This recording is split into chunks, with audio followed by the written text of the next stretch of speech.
উত্তপ্ত হৈ আছে বাংলাদেশ আৰু বাংলাদেশত হিন্দু যুৱকক হত্যা কৰা 7জন অভিযুক্তক গ্ৰেপ্তাৰ কৰিছে।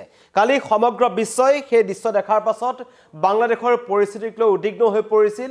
বিশেষকৈ তাত থকা সংখ্যালঘু যিসকল হিন্দু লোক আছে তেওঁলোক ঘৰৰ ভিতৰতে আবদ্ধ হৈ পৰিছে, তেওঁলোক বাহিৰলৈ ওলাব পৰা নাই। কিন্তু তাৰ মাজতেই বৃহস্পতিবাৰ নিশা ময়মনসিংহৰ যিটো ভালুকা বুলি অঞ্চল আছে য'ত দীপু চন্দ্ৰ দাস নামৰ এজন হিন্দু যুৱকক একাংশ উত্তেজিত জনতাই তেখেতক প্ৰথমতে লাঠিৰে মৰিয়াই হত্যা কৰিলে আৰু তাৰ পাছত তেখেতৰ মৃতদেহটো এজোপা গছত বান্ধি অগ্নি সংযোগ কৰিছিল। আৰু সেই ঘটনা দেখাৰ পাছত সমগ্ৰ বিশ্বজুৰি বাংলাদেশক ধিক্কাৰ প্ৰদান কৰিছিল। বাংলাদেশৰ যিখন চৰকাৰ চলি আছে মহম্মদ ইউনুছৰ চৰকাৰ, এই চৰকাৰখনে সংখ্যালঘু লোকসকলক সুৰক্ষা দিয়াত যে ব্যৰ্থ হৈছে তাৰ এটা প্ৰকাশ পাইছিল তাৰ এখন ছবি। আৰু তাৰ পাছতেই বাংলাদেশত হিন্দু লোকসকলৰ ওপৰত মৌলবাদী শক্তিয়ে কৰা অত্যাচাৰৰ বিৰুদ্ধে সকলোৱে একেমুখে থিয় দিছিল। আৰু তাৰ পাছত সমগ্ৰ বিশ্বজুৰি এটা প্ৰতিক্ৰিয়া সৃষ্টি হোৱাৰ পাছত আজি বাংলাদেশত হিন্দু যুৱকক গ্ৰেপ্তাৰ কৰা 7জন অভিযুক্তক গ্ৰেপ্তাৰ কৰিছে। ময়মনসিংহ জিলাৰ পৰা গ্ৰেপ্তাৰ কৰা হৈছে হত্যাকাৰীকেইটাক। সেইকেইটাই আছিল সেই যিটো এটা উন্মাদ যুৱকৰ দল আছিল তাৰ ভিতৰত 7জনক ধৰা হৈছে। কিন্তু সেই সমগ্ৰ ঘটনাটোত 50জনৰো অধিক লোক জড়িত আছিল।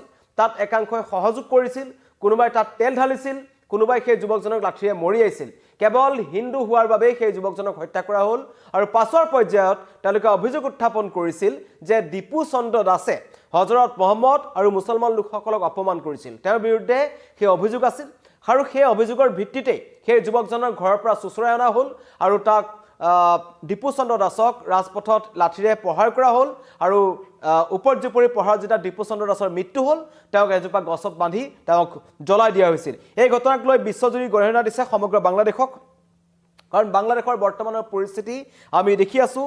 যিজন ইনকলাব মঞ্চৰ যিজন মুখপাত্ৰ আছিল উছমান হাদি, তেখেতৰ মৃত্যুৰ পাছতেই উছমান হাদিৰ মৃত্যুৰ পাছতেই বাংলাদেশ জ্বলিছে। অভিযোগ উত্থাপন হৈছে যে উছমান হাদিৰ হত্যাৰ আঁৰত ভাৰতৰ হাত আছে। আৰু সেইকাৰণে বাংলাদেশত যিবোৰ ভাৰত বিৰোধী শক্তি আছে, দল সংগঠনসমূহ আছে, তেওঁলোকে কিন্তু মুকলিকৈ ভাৰত বিৰোধী আন্দোলন কৰি গৈছে। আৰু এতিয়া প্ৰায় স্তব্ধ হৈ পৰিছে বাংলাদেশৰ জনজীৱন। বাংলাদেশত সংখ্যালঘু লোকসকল বাহিৰলৈ ওলোৱাটো এক প্ৰকাৰ এতিয়া চিন্তাৰ কাৰণ হৈ পৰিছে। কাৰণ বুৰ্খা নিপিন্ধাৰ কাৰণেই ৰাজপথত খ্ৰীষ্টান মহিলাক উপৰ্যুপৰি প্ৰহাৰ কৰা হ'ল, তেখেতৰ শালীনতা হানি কৰিবলৈ চেষ্টা কৰা হ'ল। আৰু তাৰ পাছৰ পৰ্যায়ত যদি ক'বলৈ যাওঁ, হিন্দু লোকসকলক বাংলাদেশত এতিয়া বিচাৰি তেওঁলোকক মৰা হৈছে, বিচাৰি তেওঁলোকক হত্যা কৰা হৈছে। আৰু হিন্দু লোক পালেই তেওঁলোকে আক্ৰমণ কৰিছে। আৰু শেহতীয়াকৈ সমগ্ৰ যেতিয়া বিশ্বত এটা প্ৰভাৱ পৰিলে, কাৰণ বাংলাদেশৰ হিংসাত্মক ঘটনাৰ পাছত ৰাষ্ট্ৰসংঘৰ মুৰব্বীয়ে মহম্মদ ইউনুছক এটা আহ্বান জনাইছিল যে বাংলাদেশত থকা যিসকল সংখ্যালঘু লোক আছে, যিসকল হিন্দু লোক আছে, যিসকল বৌদ্ধ ধৰ্মৰ লোক আছে আৰু যিসকল খ্ৰীষ্টান ধৰ্মৰ লোক আছে, তেওঁলোকক সুৰক্ষা প্ৰদান কৰিব লাগে এখন চৰকাৰ হিচাপে। যিহেতু তেওঁলোকে তদানীন্তন চৰকাৰৰ মুৰব্বী হিচাপে মহম্মদ ইউনুছ আছে। কাৰণ আগষ্টত আৱামী লীগৰ চৰকাৰ ওফৰাই মহম্মদ ইউনুছ আৰু ছাত্ৰ সমাজে এখন চৰকাৰ গঠন কৰিলে। তেওঁলোকৰ মতে সেয়া নতুন বাংলাদেশ। আৰু তেওঁলোকে ইয়াৰ আগৰ যিখিনি আছিলে, মুজিবুৰ ৰহমানে যি বাংলাদেশক স্বাধীন কৰিছিল 1971 চনৰ পাছত 71 চনত পাকিস্তানৰ পৰা, সেইসকলক তেওঁলোকে আৱামী লীগক তেওঁলোকে মানি চলিব নিবিচাৰিছিল। আৰু আৱামী লীগৰ কাৰ্যালয় তেওঁলোকে জ্বলাই দিছিল।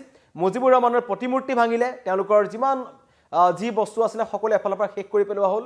আৰু লগতে শ্বেখ হাছিনাই প্ৰাণৰ মমতাত ভাৰতলৈ তেওঁ পলাই আহিবলৈ বাধ্য হ'ল। আৰু তাৰ পাছৰ পৰিস্থিতি বাংলাদেশত আমি দেখিছোঁ যে সমগ্ৰ মৌলবাদী শক্তিসমূহক, বিভিন্ন ধৰণৰ যিবোৰ উগ্ৰ মৌলবাদী শক্তি আছে, বিভিন্ন ধৰণৰ সংগঠনসমূহ আছে, সেই সংগঠনসমূহক, উগ্ৰপন্থী সংগঠনসমূহক মহম্মদ ইউনুছৰ চৰকাৰে বাংলাদেশখন মুকলিকৈ তেওঁলোকক দি দিলে। আৰু যেতিয়াই মহম্মদ ইউনুছৰ চৰকাৰ হ'ল, তাত লাহে লাহে সংখ্যালঘুৰ ওপৰত আক্ৰমণ বৃদ্ধি পাবলৈ ধৰিলে।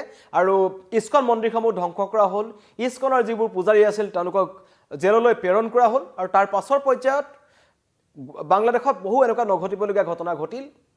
শেষত কিন্তু এতিয়া যেতিয়া উছমান হাদিৰ মৃত্যু হ'ল, যিজনে এবাৰ ঢাকা সমষ্টিৰ পৰা খেলা কথা আছিল, যিহেতু ফেব্ৰুৱাৰী মাহত বাংলাদেশত নিৰ্বাচন আছে, তেওঁৰ মৃত্যুৰ পাছত তেওঁক অচিনাক্ত আততায়ীয়ে গুলিয়াইছিল, মূৰত গুলি লাগিছিল। অতি সংকটজনক অৱস্থাত তেখেতক প্ৰথমতে ঢাকাৰ চিকিৎসালয়ত ভৰ্তি কৰা হ'ল।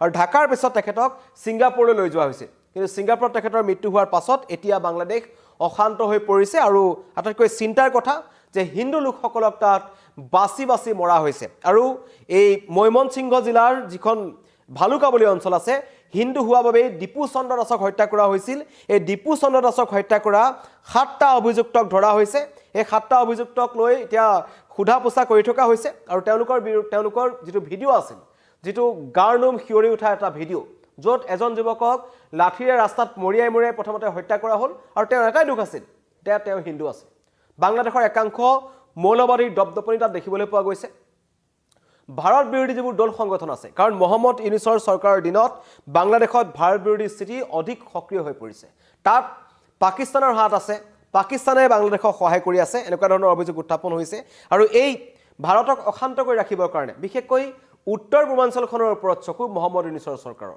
কাৰণ তেওঁলোকে পাকিস্তানক যিখন বিতৰ্কিত মেপ দিছিল তাত উত্তৰ পূবক তেওঁলোকে লগ লগাই অখণ্ড বাংলাদেশ হিচাপে তেওঁলোকে এখন মানচিত্ৰ দিছিল তাৰ পাছতে তুৰ্কীক যি তুৰস্ক যি অপাৰেশ্যন সিন্দুৰৰ সময়ত আমি দেখিছিলোঁ ভাৰত পাকিস্তানৰ যেতিয়া এটা খুব উত্তেজনাপূৰ্ণ সময় চলি আছিল কিন্তু পাকিস্তানৰ একেবাৰে কাষত থকা দেশখনে আছিল তুৰ্কী সেই তুৰস্কৰ সেনা প্ৰধানৰ হাততো বাংলাদেশৰ মহম্মদ ইউনুছে এখন বিতৰ্কিত মেপ দিছিল যিখন মেপত উত্তৰ পূৰ্বাঞ্চলক সামৰি দিছিল অসম আছিল মেঘালয় আছিল নাগালেণ্ড আছিল সমগ্ৰ উত্তৰ পূৰ্বাঞ্চলখন তেওঁলোকৰ বুলি তেওঁলোকে দাবী কৰে আৰু সেই যিজনৰ মৃত্যু হ'ল উছমান হাদি তেওঁ আছিল ভাৰত বিৰোধী নেতা তেওঁ কিন্তু উত্তৰ পূৰ্বাঞ্চলখনক ভাৰতৰ পৰা বেলেগ কৰি বাংলাদেশৰ লগত থাকিব লাগে বুলি তেওঁ দাবী উত্থাপন কৰি আহিছিল আৰু সেই দাবীৰে তেওঁলোকে বিভিন্ন ধৰণৰ নিৰ্বাচনী শ্লোগান চলাই গৈছিল আৰু সেই নিৰ্বাচনী প্ৰচাৰ চলাইছিল কিন্তু 12 ডিচেম্বৰ দিনটোত এখন ই ৰিক্সাত তেওঁ উঠি পেলাই ঢাকাৰ যিটো পুৰাণা পল্টন বুলি অঞ্চল আছে সেই পুৰাণা পল্টন অঞ্চলত তেখেতে